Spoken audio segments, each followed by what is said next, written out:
Nakatakdang simulan mamayang hapon ang kapanapanabik na bakbakan sa blow-by-blow events sa Okada, Manila. Ilang titulo ang nakataya kabilang ang inaugural PBO Championship match.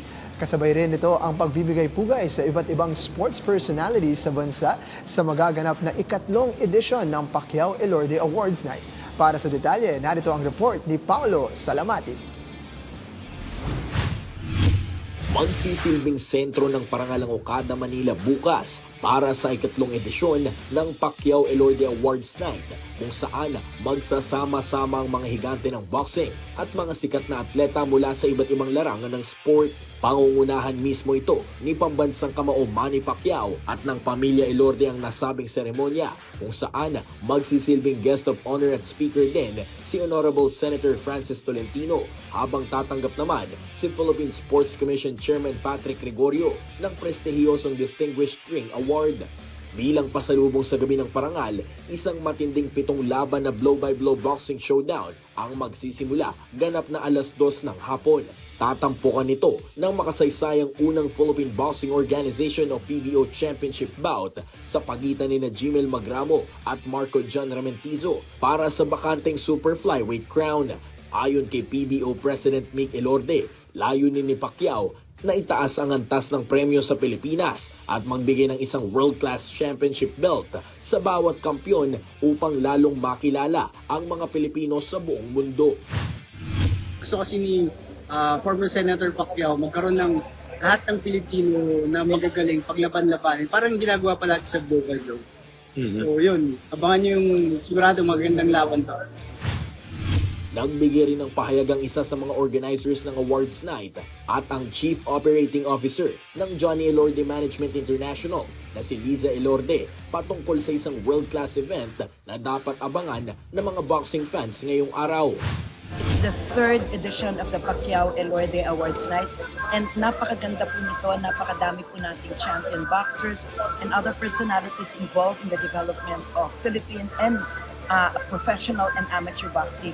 So, kailangan nung mapanood nyo to, ma-witness nyo po, you experience the best and brightest in Philippine boxing. And marami ho kaming pakulo, meron pa ho kaming pa-boxing, which will start at 2 p.m. And then after that, at 6 o'clock, we will have the parade of champions and you'll see past, present, and future champions joining this one. So, kailangan no, andun ho kayo para ma-experience nyo. Ayon naman kay Blow-by-Blow CEO Marife Barrera, abangan ng muling pagbabalik ng boxing showdown na kung saan nagsimula at nagbigay ng oportunidad para sa nag-iisang 8th Division World Champion na si Manny Pacquiao. Masasabi ko, everybody's excited. Even Manny Pacquiao, ang ating chairman, ay excited din siya because alam mo naman, he started from the same base ng boxing. And kaya niya ginawa itong blow-by-blow is to give back. This boxing is a great blessing to Senator Pacquiao. So, syempre gusto niyang i-share yung blessing na yun through these boxing events na maka-discover naman tayo ng mga Pilipinong boksingero na sana sa pagdaraan ng panahon ay maging mga champion din katulad niya. Maliban pa rito, aprobado naman kay Games and Amusements Board of GAB Chairman Attorney Francisco Rivera ang bagong silang na championship belt sa bansa na Philippine Boxing Organization o PBO na paglalabanan sa unang pagkakataon ng mga Pinoy boxers. Magandang development to because kung mas maraming mga boxing associations, mas maraming competition. And competition is always good for boxing. Ibig sabihin, maraming laban, and then kung magkaroon sila ng sariling ratings, meron silang mga championship fights. So, with the presence of PBO, there would be more boxing matches and then more activity in boxing. So, mas maganda to para sa boxing sa Pilipinas.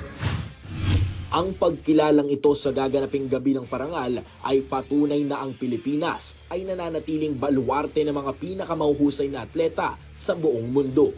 Paolo Salamatina para sa Atletang Pilipino, para sa Bagong Pilipinas.